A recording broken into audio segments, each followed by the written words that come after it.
Sunday morning இன்றைக்கி காலையிலக்கு வந்துட்டு breakfast எதுவுமே வந்துட்டு செய்யலை. நேற்று வடித்த சாதம் மீதம் இருந்துச்சு, தண்ணி ஊற்றி நைட்டு வந்து வச்சுருக்கேன். அதை வந்து சாப்பிட்டுக்கலாம் காலையில் அப்படின்னு சொல்லிட்டு இப்போ காலையில் ஃப்ரெஷ்ஷப் ஆகிட்டு நானும் அஸ்விதாவும் வந்துட்டு சர்ச்சுக்கு தான் வந்துட்டு போக போகிறோம். சர்ச்சுக்கு போயிட்டு வந்துட்டு அதுக்கப்புறம் வந்து குக்கிங் வந்து ஸ்டார்ட் பண்ணலாம் அப்படின்னு சொல்லிட்டு அதிகமாக தலை வந்து குளித்து எண்ணெயே வந்துட்டு தேய்க்கலை. அதனால் நேற்று வந்துட்டு எண்ணெய் வந்து அப்ளை பண்ணியிருந்தேன் தலையில். இன்றைக்கி தான் வந்துட்டு தலை வந்து பின்னி வந்து கட்டுறேன். முடிஞ்சு அப்படின்னா வந்து பின்னுவேன், அப்படி இல்லை அப்படின்னா டக்குன்னு வந்துட்டு கொண்டை வந்து போட்டுருவேன். அது வந்துட்டு ரொம்ப ஈஸியாக இருக்கும், வேர்க்கவும் வேர்க்காது இல்லையா. வெயில் வேறு ஸ்டார்ட் ஆகிடுச்சு. ஆனால் நேற்று வந்துட்டு நம்ம வீட்டு சைடு வந்துட்டு, அதாவது நம்ம வீட்டு சைடுங்கிறேன், நம்மளுக்கு வந்துட்டு நேற்று வந்துட்டு மழை வந்து கொஞ்சம் நேரம் வந்து பேஞ்சிச்சு ஈவினிங் போல். அதனால் கிளைமேட் வந்து நேற்று கொஞ்சம் நல்லா இருந்துச்சு.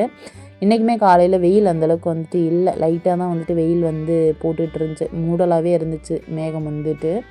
அப்புறம் அஸ்விதா வந்துட்டு நேற்று நைட்டு வந்துட்டு கோன் வந்து வச்சுருந்தா, அதை வந்து எடுத்து கழுவிட்டு அந்த கையை பார்த்துக்கிட்டே வந்து தெரிஞ்சிருந்தா.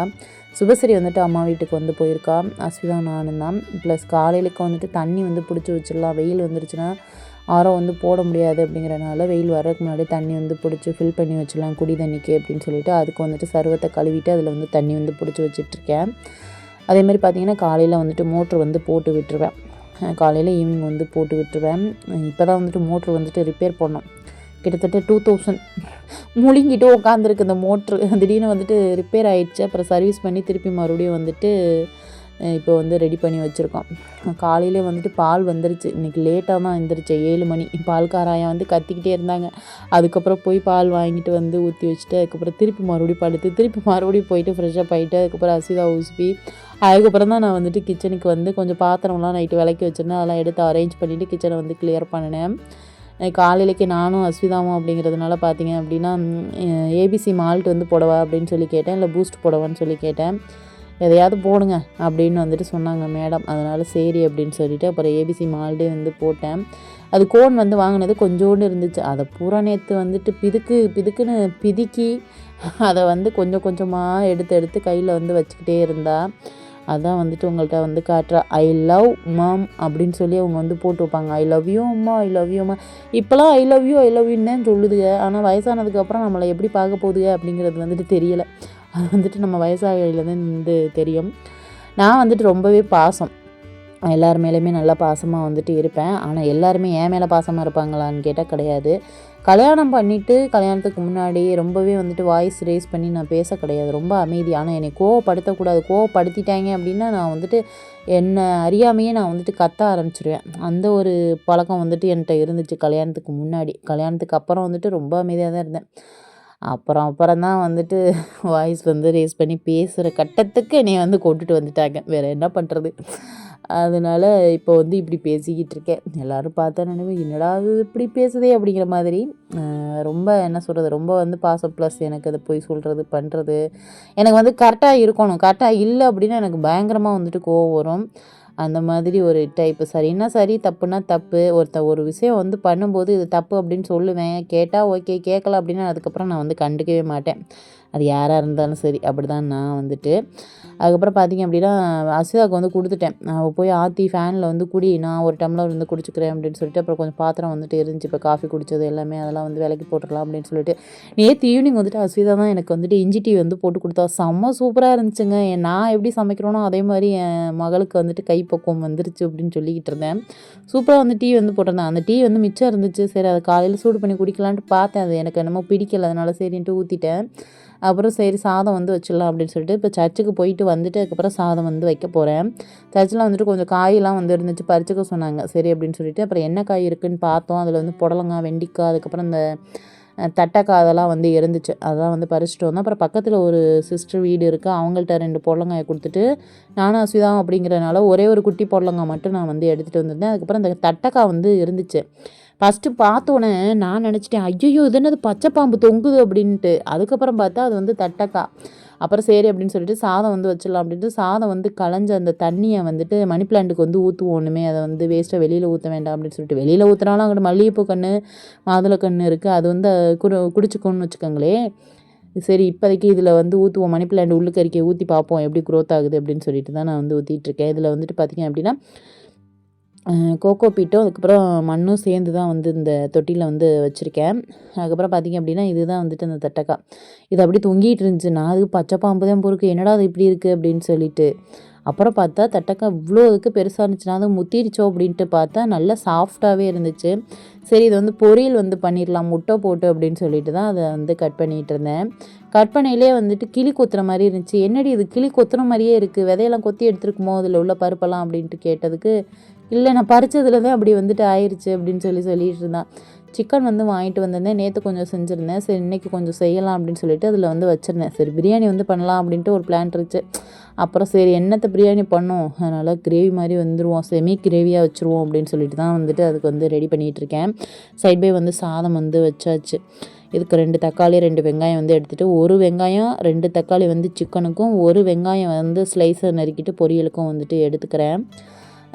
பொதுவாகவே பார்த்திங்க அப்படின்னா ஒரு பெண்கள் வந்துட்டு லைஃப்பில் வந்து முன்னேறி வரணும் அப்படிங்கிறது வந்துட்டு சாதாரண விஷயம் இல்லை. அது ஏன் வந்து அப்படி நடக்குது அப்படிங்கிறது வந்துட்டு தெரியல. ஆண்களுக்கு கூட அந்த ப்ராப்ளம் இருக்கா என்னன்னு தெரியல. ஆனால் ஒரு பெண் வந்துட்டு லைஃப்பில் வந்து முன்னேறி வரணும் அப்படின்னு நினைக்கிறப்ப அவளை அடித்து அமுக்கி உட்கார வைக்க தான் பார்க்குறாங்களே தவிர யாருமே வந்துட்டு என்கரேஜ் பண்ணி கை கொடுத்து தூக்கிட வந்து மாட்டேங்கிறாங்க. அப்படியும் மீறி அவள் வந்து முன்னேறி வரணும் அப்படின்னு சொல்லிட்டு முன்னேறி வரலான்ட்டு பார்த்தா அப்படின்னா, எல்லா தடைகளையும் மீறி முன்னேறி வரணும் அப்படின்னு பார்த்தா அப்படின்னா, லாஸ்ட்டாக வந்துட்டு என்ன பண்ணுவாங்க தெரியுமா? அவளோட கேரக்டரை வந்துட்டு மிஸ்யூஸ் வந்து பண்ணுவாங்க. இவ இப்படி அவள் இப்படி அப்படின்னு சொல்லிட்டு 1000 பேர் 1008 கருத்துக்களை வந்து சொல்லுவாங்க. நான் என்ன சொல்ல வர்றேன் அப்படின்னா, யார் என்ன சொன்னாலும் சரி ஐ டோன்ட் கேர்ன்ட்டு போயிட்டே இருங்க. நம்ம ஒரே லைஃப் தான். இதுக்கப்புறம் நம்ம திரும்பி வந்து இந்த பூமியில் வாழ போகிறோமான்னு கேட்டால் கிடையாது. ஒரு லைஃப், அதை ஒழுங்காக வந்துட்டு வாழணும், நேர்மையாக வாழணும், கரெக்டாக வந்துட்டு வாழணும். அதுதான் வந்துட்டு என்னோடய மைண்டில். ப்ளஸ் வந்துட்டு கடவுளுக்கு பயந்து, மனசாட்சிக்கு பயந்து, நம்ம ஃபேமிலிக்கு கரெக்டாக இருக்கோமா, நம்ம ஹஸ்பண்டுக்கு கரெக்டாக இருக்கோமா, நம்ம பிள்ளைங்களுக்கு வந்து கரெக்டாக இருக்கோமா, அவ்வளோதான். மற்றபடி வெளியில் ஆட்களுக்கெல்லாம் வந்துட்டு நம்ம வந்து ப்ரூவ் பண்ணணும் அப்படிங்கிற அவசியமே வந்துட்டு கிடையாது. இங்கே யாருமே 100% வந்துட்டு பர்ஃபெக்ட் வந்துட்டு கிடையாது நம்மளை வந்து சொல்கிறதுக்கு. யாரை சொன்னாலும் நீங்கள் வந்துட்டு கண்டுக்காதீங்க, சரிங்களா? நானாக அப்படி தான் வந்து போயிட்டுருக்கேன். ஏன்னு கேட்டிங்கன்னா, இந்த யூடியூப் ஆரம்பிச்சுட்டே நிறைய பேர் நிறைய கருத்துக்கள், எதுக்கு வந்துட்டு இதெல்லாம் வீடியோ போடுது, பண்ணுது, செய்யுது, அப்படி இப்படி 1008 கருத்துக்கள் வந்துட்டு வருது. அந்த 1008 கருத்துக்களை கேட்டேன் அப்படின்னா என் லைஃப்பில் நான் வந்துட்டு வாழ முடியாது. கடவுள் வந்து ஒரு பூமியை கொடுத்துருக்காரு, இந்த பூமியில் நீ வாழு அப்படின்னு சொல்லி. மனுஷங்க யாரும் இந்த பூமியில் வந்துட்டு நம்மளை வாழ வைக்கலை, கடவுள் தான் நம்மளை வந்து வாழ வைக்கிறாரு. ஒரு ஒரு நிமிஷமும் ஒரு ஒரு நொடியும். அவர் இன்றைக்கி நீ வந்து வாழ வேண்டாம் அப்படின்னு சொல்லி கூப்பிட்டாருன்னா நம்ம போயிடுவோம், சரிங்களா? மற்றபடி இந்த பூமியில் இருக்கிற மனுஷங்க வந்துட்டு கடவுள் வந்துட்டு கிடையாது. கடவுள் பூமியை கொடுத்து நீ வாழு அப்படின்னு சொல்லியிருக்காருன்னா நம்ம வாட்டுக்க நம்மளோட லைஃப்பை சந்தோஷமாக நேர்மையாக கரெக்டாக வாழணும். அவ்வளோதான் என்னோடய மைண்டில். மற்றபடி 1000 பேர் 1008 விஷயங்கள் சொன்னால் அதை வந்துட்டு கண்டுக்கவே மாட்டேன். நீங்களும் அந்த மாதிரி வந்துட்டு கண்டுக்காமல் இருங்க.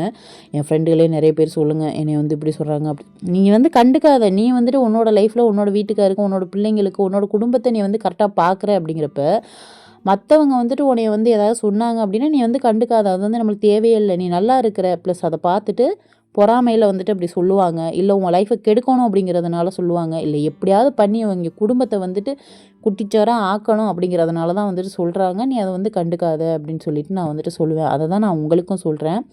உங்கள் லைஃப்பில் கடவுளுக்கு பயந்து, மனசாட்சிக்கு பயந்து, உங்கள் குடும்பத்தை நீங்கள் கரெக்டாக பார்க்குறீங்க, உங்கள் ஹஸ்பண்டுக்கு நீங்கள் கரெக்டாக இருக்கீங்க, உங்கள் பிள்ளைங்களுக்கு வந்து நீங்கள் கரெக்டாக இருக்கீங்க அப்படின்னா எவன் என்ன சொன்னாலும் சரி, என்ன சொன்னாலும் சரி, அதை வந்து நீங்கள் கண்டுக்காதீங்க தயவு செஞ்சு. நிறைய பேர் இங்கே என்ன பண்ணுறோம் அப்படின்னா, நானுமே தான் யாராவது ஏதாவது சொல்லிட்டாங்க அப்படின்னா எனக்கு வந்துட்டு மனசு வந்து கஷ்டமாகி அழுது பண்ணி அதெல்லாம் வந்துட்டு இப்போ நான் நிறைய கடந்து வந்துட்டேன். நிறைய லைஃப்பில் அழுதாச்சு. அழுது இப்போலாம் வந்து கண்ணில் கண்ணீர் தனியே வரவே மாட்டேங்குது. எவ்வளோ தாண்டா சொல்லுவீங்க, எவ்வளோ தாண்டா பேசுவீங்க, என்ன தாண்டா பேசி ஆனால் தமிழ்நாட்டில் மட்டும் பிறக்கவே கூடாது. ஏன்னு கேட்டிங்க அப்படின்னா வாழவும் விட மாட்டாங்க, சாகவும் விட மாட்டாங்க. தக்காளி இந்த ஊரில் பேசுவாங்க இளவடுத்தவங்க. செத்தாலும் பேசுவாங்க, இருந்தாலும் பேசுவாங்க, நல்லா இருந்தாலும் பேசுவாங்க, நாசமாக போனாலும் பேசுவாங்க. பேசியே கொள்வது அப்படின்னா அது நம்ம நாடாக தான் இருக்கும். மற்ற நாடு வந்துட்டு அப்படி இருக்கா என்னன்னு தெரியல. ஆனால் நம்ம நாடு ரொம்ப மோசம், அதுதான் நான் வந்துட்டு சொல்லுவேன். அதனால் யார் என்ன சொன்னாலும் சரி, என்ன பண்ணினாலும் சரி, நீங்கள் வந்து கண்டுக்காதீங்க. உங்கள் ஃபேமிலிக்கு, உங்கள் பிள்ளைங்களுக்கு, உங்கள் புருஷனுக்கு நீங்கள் வந்து கரெக்டாக இருக்கீங்க அப்படிங்கிற பட்சத்தில் யார் என்ன சொன்னாலும் கண்டுக்காதீங்க. அதே மாதிரி ஒரே லைஃப், அதை வந்துட்டு ஒழுங்காக கரெக்டாக வந்துட்டு வாழுங்க. யாருமே இங்கே வந்து தப்பு பண்ணாமல் இல்லை. எல்லாருமே எல்லா டைம்லேயும் வந்துட்டு கரெக்டாக பர்ஃபெக்டாக இருக்குமான்னு கேட்டால் அதுவும் கிடையாது. மிஸ்டேக்ஸ் வந்துட்டு இருக்கும் லைஃப்பில். மிஸ்டேக் பண்ணால் தானே இது சரி இது தப்புங்கிறது நம்மளுக்கு தெரியும். அந்த மிஸ்டேக்கை திருத்தி மறுபடியும் நல்லபடியாக வாழ்கிறதுக்கு பாருங்கள். அதே மாதிரி பார்த்தீங்க அப்படின்னா அவங்க என்னை இதை சொல்லிட்டாங்க, இவங்க இதை சொல்லிட்டாங்க அப்படின்னு சொல்லிட்டு உடஞ்சி போய் உட்காந்து அழுகாதீங்க சரிங்களா. அவங்க சொல்கிறதே எதுக்கு, உங்களை அடுத்து வந்துட்டு எப்படியாவது உங்களை தடுக்கணும், உங்களோட முயற்சியை வந்து நீங்கள் கைவிடணும், நீங்கள் லைஃப்பில் முன்னேறதை வந்து தடுத்து உங்களுக்கு வந்துட்டு முட்டுக்கட்டை போட்டு உங்களை வந்து ஒடுக்கி உட்கார வைக்கணும் அப்படிங்கிற மாதிரி தான் வந்துட்டு இங்கே இருக்காங்க. போய் பாருங்களேன், எவ்வளோ பெண்கள் வந்துட்டு தனியாக இருந்து லைஃப்பை ரன் பண்ணிகிட்டு இருக்காங்க தெரியுமா. ஃபேமிலியில் இருக்கிற பெண்களையும் வந்துட்டு தப்பாக தான் சொல்கிறாங்க, தனியாக ஹஸ்பண்ட் இல்லாமல் கஷ்டப்பட்டு முன்னேறி வர்ற பெண்களையும் அப்படி தான் சொல்கிறாங்க. மொத்தத்தில் என்ன சொல்கிறாங்க அப்படின்னா, ஒரு பெண் வந்துட்டு தனியாக முன்னேறி வர்றா பண்ணுறா அப்படின்னா எவ்வளவோ முடிஞ்ச வரைக்கும் தடுக்கிறாங்க, அப்படி முடியலை அப்படின்னா அவளை வந்து தப்பாக சொல்கிறாங்க. அப்படி தப்பாக சொல்கிறவங்க நாக்கெல்லாம் என்ன சொல்கிறது, நான் வந்து எதுவும் சொல்லக்கூடாது, கண்ணகி சொன்ன மாதிரி தான். தப்பாக ஒரு பொண்ணை வந்துட்டு அவள் உழைச்சி சம்பாரித்து கஷ்டப்பட்டு முன்னேறி வர்றையில் அவளை வந்து இந்த மாதிரி தப்பாக சொல்லி அவளை வந்து ஸ்டாப் பண்ணணும்னு நினைக்கிறாங்க பார்த்தீங்களா. அவங்களும் சரி அவளுகளும் சரி நல்லவனுக்கே பிறக்கலை, நல்ல குடும்பத்திலே பிறக்கலைன்னு தான் நான் வந்துட்டு சொல்லுவேன். ஏன்னா ஒருத்தங்க கஷ்டப்பட்டு முன்னேறி வரையில் நீ உதவி பண்ணு, அது வந்துட்டு உனக்கு வந்து புண்ணியம்.